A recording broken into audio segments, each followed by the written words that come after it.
آپ نے اکثر رائٹر سے اس کے بارے میں سنا ہوگا، لیکن کیا آپ کو معلوم ہے کہ آپ اپنی کہانی میں اس تکنیک کا استعمال کرتے ہوئے اپنی کسی بھی کہانی کو دلچسپ بنا سکتے ہیں؟ یہ قارئین کو کرنے کے لیے استعمال کی جانے والی تکنیک میں سے ایک ہے۔ ہم بات کر رہے ہیں شو ڈونٹ ٹیل تکنیک کی، جس میں آپ قاری کو سیدھی انفارمیشن دینے کے بجائے اس کا ہاتھ تھام کر اسے اس منظر کا حصہ بنا دیتے ہیں، گویا ہر عمل اس کی آنکھوں کے سامنے کسی بڑی سی اسکرین پر HD کوالٹی میں چل رہا ہو۔ سوچیں کہ اگر ایک کتاب آپ کو ایسا لطف دے تو کیا آپ اس کتاب کو ادھورا چھوڑ کر رکھنا چاہیں گے؟ نہیں نا۔ بس اسی لیے اس تکنیک کو استعمال کیا جاتا ہے تاکہ قاری ایک کے بعد ایک صفحہ پلٹنے پر مجبور ہو جائے اور چاہ کر بھی کہانی کو ادھورا نہ چھوڑ پائے۔ چلے بات کرتے ہیں کہ ہم کیسے اس تکنیک کو اپنی کہانیوں میں خصوصاً مکالموں میں استعمال کر سکتے ہیں۔ آئیے پہلے سے ایک مثال سے سمجھتے ہیں۔ آپ نے لکھا زاہد غصے میں تھا یا اسے فرح کی بات سن کر غصہ آیا۔ اب اسے قاری پڑھ کر گزر جائے گا کیونکہ یہ ایک سادے پیرائے میں دی گئی سادہ سی معلومات ہے۔ اب یہ دیکھیں، فرح کی بات سن کر اس نے غصے سے ہونٹ بھینچے، اس کی آنکھوں میں یکدم ہی نفرت کی چنگاری جلی تھی۔ اس نے ہاتھوں کی مٹھی بنا کر دیوار میں لگے قد آور شیشے پر دے ماری۔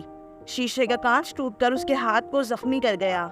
اس نے مڑ کر ایک تنفر بھری نظر فرح پر ڈالی اور اپنے ہاتھ سے ٹپکتے خون کو نظر انداز کرتا کمرے کا دروازہ اس کے منہ پر مارتا واک آؤٹ کر گیا۔ نہ جانے اس کے غصے میں آج کیا کچھ جل کر خاکستر ہونے والا تھا۔ اب دونوں کو کمپیئر کیجئے، اس آدھی لائن پر مبنی جملے کو اور یہ 5 سطور پر مبنی پیراگراف کو، جس میں اس کردار کے غصے کی شدت، اس کا مزاج، اس کے محسوسات واضح ہو رہے ہیں۔ قاری کی دلچسپی ہمیشہ ایسے سین میں ہوگی جہاں چیزیں اس کے سامنے ہو رہی ہوں، گویا وہ جاگتی آنکھوں سے انہیں دیکھ رہا ہے، سن رہا ہے اور محسوس کر رہا ہے، اور یہی شو ڈونٹ ٹیل کی تکنیک ہمیں سکھاتی ہے۔ ہمیں اس منظر کے بارے میں پڑھنے والوں کو بتانا نہیں ہے، بلکہ وہ منظر انہیں دکھانا ہے جس میں ایموشنز ہیں، فیلنگز ہیں۔ کیا آپ جانتے ہیں کہ یہ اتنا پاورفل ٹول کیوں ہے؟ کیسے یہ ایک عام سی کہانی کو دلچسپ اور خاص بنا دیتا ہے؟ کیونکہ یہ قاری کو اس چلتے ہوئے منظر کا حصہ بنا دیتا ہے جسے قاری محسوس کر سکتا ہے، بالکل ویسے ہی جیسے وہ اپنی آنکھوں کے سامنے پیش آنے والا کوئی واقعہ دیکھ رہا ہو۔ اس کے ساتھ ہی قاری کو جذباتی طور پر اس واقعے، منظر یا کردار سے جوڑتا ہے۔ قاری اس کردار کے دکھ اور غم کو اپنے دل پر بیتتا ہوا محسوس کرتا ہے۔ اب سوال یہ ہے کہ آخر اس تکنیک کا استعمال کیسے کیا جائے؟ اپنے جملوں اور مکالموں میں اسے کیسے استعمال کریں؟ شو ڈونٹ ٹیل تکنیک کو استعمال کرنے کے لیے واضح افعال استعمال کریں۔ اس منظر کو حقیقی دکھانے یا کردار کے احساسات بیان کرنے کے لیے مناسب افعال کا استعمال کریں۔ جیسے اگر آپ کو کردار کا غصہ دکھانا ہے تو اس کے لیے ایکشنز ہوں گے: مٹھیاں بھینچنا، دانت کچکچانا، دروازہ پیٹنا، پیر پٹکنا، ماتھا پیٹنا، آواز بلند کرنا۔ خوشی کے لیے آپ ان ایکشنز کا استعمال کر سکتے ہیں: جھومنا، رقص کرنا، خوشی سے پھولے نہ سمانا، خوشی سے اچھلنا، مسکرانا، ہنسنا، قہقہے لگانا، گلے لگنا۔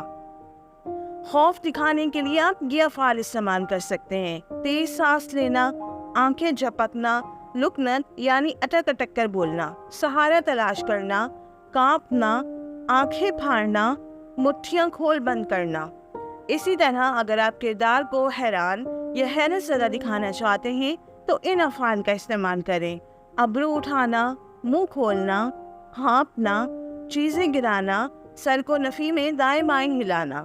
آپ چاہیں تو ان افعال کا اسکرین شاٹس لے سکتے ہیں یا مجھے انسٹاگرام پر میسج کر کے اس کے نوٹس لے سکتے ہیں۔ ان افعال کی مدد سے سچویشن کو تفصیل سے اور واضح کر کے لکھ سکتے ہیں۔ مکالموں کے ذریعے استعمال کریں۔ شو ڈونٹ ٹیل تکنیک کو مکالموں کے ذریعے استعمال کریں۔ کردار اس وقت محسوس کر رہا ہے، یہ خود بیانیے میں بتانے کے بجائے اس کردار کو خود بتانے دیں۔ بجائے اس کے کہ آپ یہ لکھیں کہ زاویار بہت خوش ہے، اس کے لبوں پر مسکراہٹ بکھری ہوئی ہے، اس کے بجائے اسے یوں لکھیں: وہ خوشی سے گنگناتا ہوا کمرے میں داخل ہوا، ہاتھ میں پکڑا بکیٹ اس کے ہاتھ میں تھمایا۔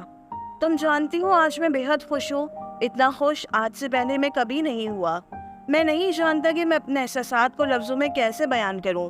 میرا دل تمہیں پا کر کس قدر سرشار ہے، یہ میں ہی جانتا ہوں۔ یہاں ہم نے مکالمے اور کردار کے ذریعے اس کے احساسات کو واضح کیا ہے۔ ایک اہم بات کہ آپ کو ہر جملہ، ہر منظر اتنا تفصیلی نہیں لکھنا کہ کہانی دلچسپ ہونے کے بجائے طویل اور بور ہو جائے، بلکہ کوئی بھی ٹول یا تکنیک ہمیشہ ایسے استعمال کی جاتی ہے کہ وہ کہانی کو بوجھل نہ بنائے۔ اس لیے اس تکنیک کو خاص مناظر میں استعمال کریں جس کے ذریعے آپ قارئین کو ہک کرنا چاہتے ہیں۔ آئیے چند مثالیں مزید دیکھتے ہیں۔ سورج ڈوب رہا تھا، یہاں آپ نے بتایا، دکھایا نہیں۔ اسی منظر کو جب ہم شو کریں گے یعنی دکھائیں گے تو وہ کچھ ایسا ہوگا۔ سورج کی نارنجی اور گلابی روشنی آسمان پر پھیل چکی تھی، پرندے اپنے آشیانوں کی جانب لوٹ رہے تھے، آسمان کی زردی گھل کر اب نیلی سیاہی میں بدل رہی تھی۔ دوسری مثال دیکھتے ہیں۔ سارا بہت نروس تھی، یہاں آپ نے سارا کی کیفیت کو بتایا، جبکہ جب آپ اس کو دکھائیں گے تو آپ اس کو ایسے دکھا سکتے ہیں۔ وہ آج اپنی زندگی کا پہلا انٹرویو دینے جا رہی تھی۔ اپنے نام کی پکار سن کر اس نے خشک پڑتے لبوں پر زبان پھیری، تیز تیز سانس لے کر اس نے اپنی گھبراہٹ پر قابو پانے کی کوشش کی۔ پاس رکھی بوتل اٹھا کر منہ سے لگانے ہی لگی تھی کہ ہاتھوں کی کپکپاہٹ کے سبب وہ اس کے ہاتھوں سے چھوٹ کر دور جا گری۔ اس تکنیک کو مزید سمجھنے کے لیے زیادہ سے زیادہ مطالعہ کریں اور دیکھیں کہ دیگر مصنفین کیسے اسے اپنی کہانیوں اور ناولز میں استعمال کرتے ہیں۔ آپ بھی اس کی پریکٹس کر سکتے ہیں۔ اپنی کہانی کا کوئی بھی جملہ لے کر اسے لکھنے کی مشق کریں۔ امید ہے آپ کو ویڈیو پسند آئی ہوگی۔ جلد ہی ملتے ہیں اگلی ویڈیو میں کسی نئے موضوع کے ساتھ۔